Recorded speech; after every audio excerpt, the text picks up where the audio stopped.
Welcome back to another episode of the Casey Campbell Podcast. Casey Campbell with you, of course. Pleased to be joined by Grant Enfinger, who, of course, the driver of the number 23 Champion Power Equipment Chevrolet for GMS Racing in the NASCAR Camping World Truck Series. How's it going? It's going good, Casey. Good to talk to you again. All right. So we're in the middle of this 8-race stretch for the Truck Series. I know that you're going back to Kansas this weekend for the first of 2 times this season. How excited are you to get back to Kansas and racing there twice this year? Yeah, I'm looking forward to getting to Kansas. Kansas is one of the few places I believe this year that we actually go back to. So hopefully we can learn, get some good data to come back later in the year. But we've been making progress here lately with our GMS racing Chevys. I feel like we've implemented everything that I've asked for and everything that Charles can put into this, Silverado for this weekend at Kansas.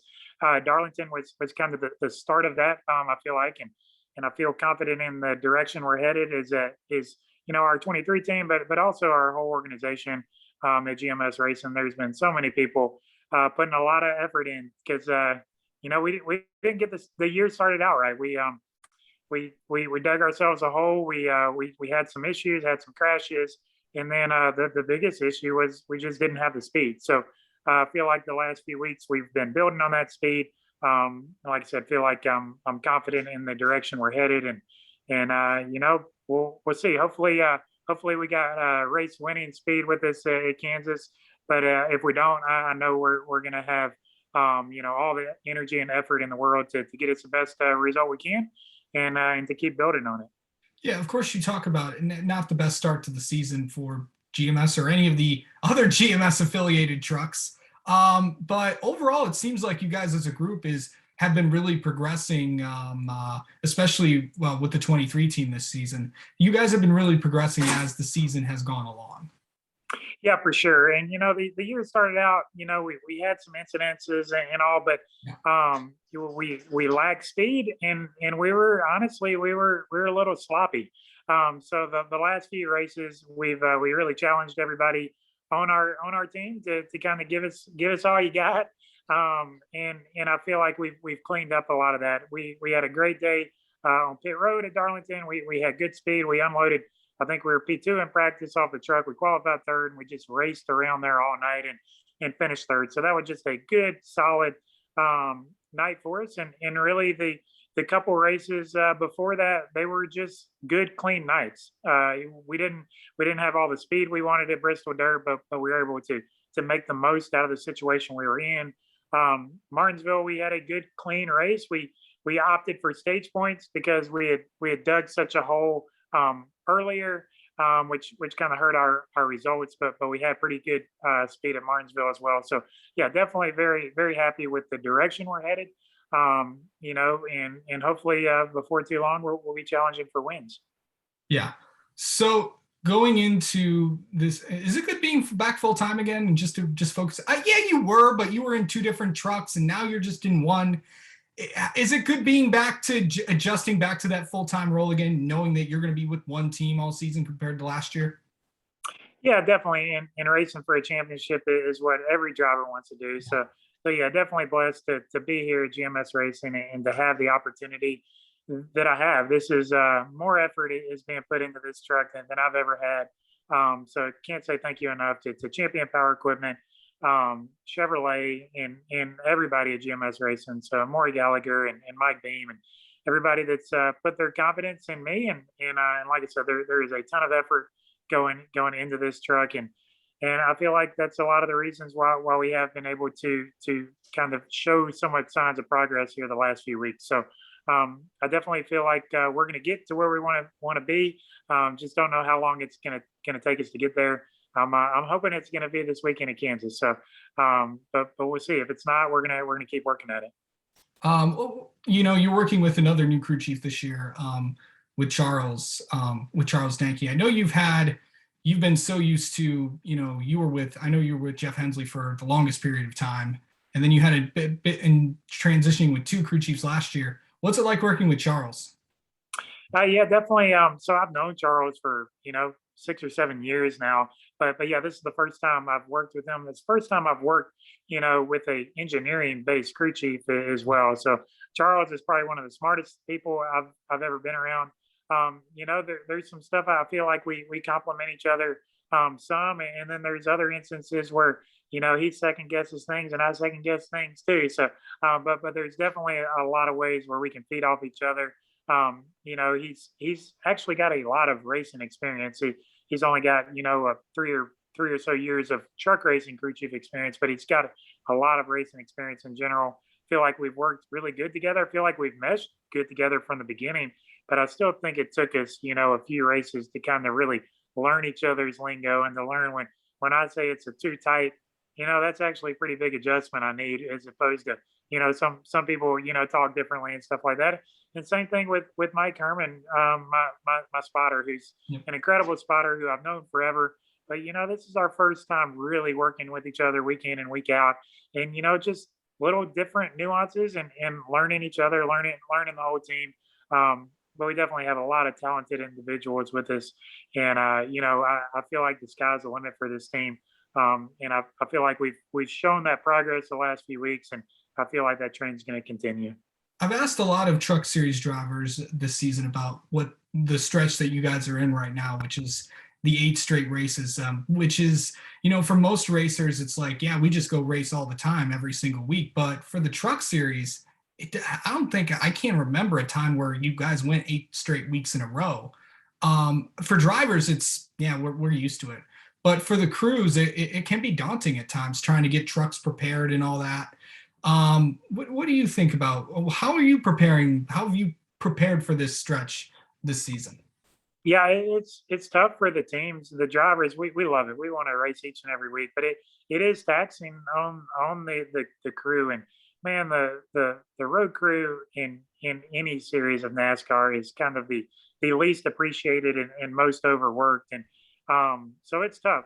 Fortunately, we feel like we got a pretty good inventory there at GMS Racing, and we have the infrastructure and the organization to support us to make this doable. But it's tough. I think we got 5.5 miles in those 8 races, Yeah. and then which is a stretch on just trucks. But then you throw in Sonoma, which is its own specific road course truck way out west, and then you come back and you get your own dirt truck, and all the inventory it takes to get ready for that in Knoxville. That it's pretty tough. It's going to be tough on our Truck Series competitors. It's going to be tough on ourselves. But I think at GMS Racing, we're a professional enough organization and prepared enough. We've known about this for quite a while, so we've been preparing and getting ready.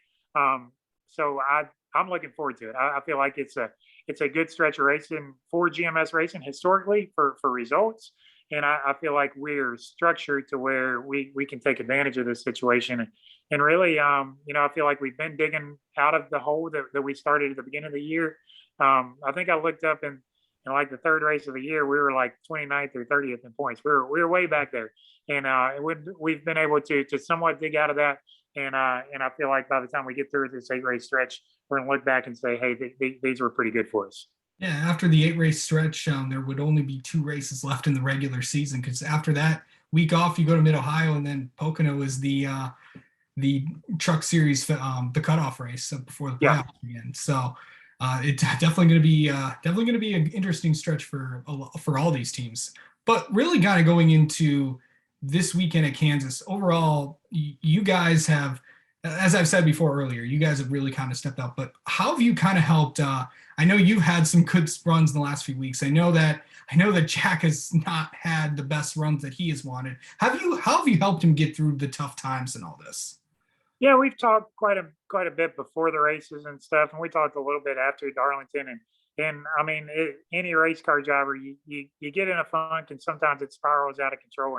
And man, he has been in the wrong place at the wrong time a few times this season. And yeah, quite honestly, they haven't got off to the best start either, and just haven't been able to dig out of that hole yet. But man, everybody is working so hard, not just on our 23 truck, but on the 24 as well with Jack. So I feel like as soon as he gets them a little confidence, and then as soon as they have a good run, I feel like they'll start clicking them off. So, and definitely that's a lot easier with good speed, and we're building speed as an organization. So that's just gonna help everybody, as well as the many teams that are affiliated with us at GMS Racing. So we work really close with the McAnally guys. Those guys are running the same equipment we have. So we're trying to all kind of build off each other and feed off each other, and hopefully we're bringing everybody up at the same time.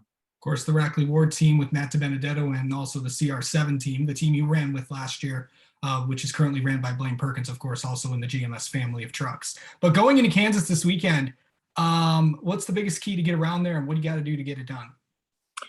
Kansas is a pretty straightforward mile and a half, multiple grooves. I mean, you got 4 solid grooves you can race in. So you can't really just complain on, oh, I was stuck in dirty air. You have options at Kansas, which is, as a driver, that's what we all look for. Hopefully if our Chevy Silverado, which is good, which I feel like it will be, hopefully we'll be wide open for a few laps, somewhere between a few laps and 10 laps, I think. If your stuff is really good and depending on temperatures, which I think it'll be a little cooler than what it is right now for our race on Saturday night. So hopefully we're wide open for a while.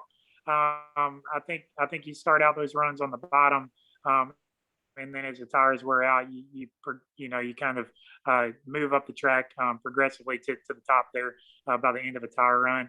And this is one of the few places that we could have a little strategy come into play. The stage racing is great for the Cup Series. It's great for the Xfinity guys. I feel like it's taken a lot of the strategy out of the Truck Series. But the way these stages are structured, we could have a green flag pit stop. You could have some strategy. You could have 2 tires, 4 tires, fuel only. The crew chief has some options in this one, so that can open things up. But there is no substitute for speed at a place where you can drive around. So you always want track position, but this is one of those places I'll take the speed over the track position here at Kansas. All right. Well, Grant Enfinger, thank you so much for taking some time to talk with us. Good luck this weekend at Kansas. Thank you, Casey.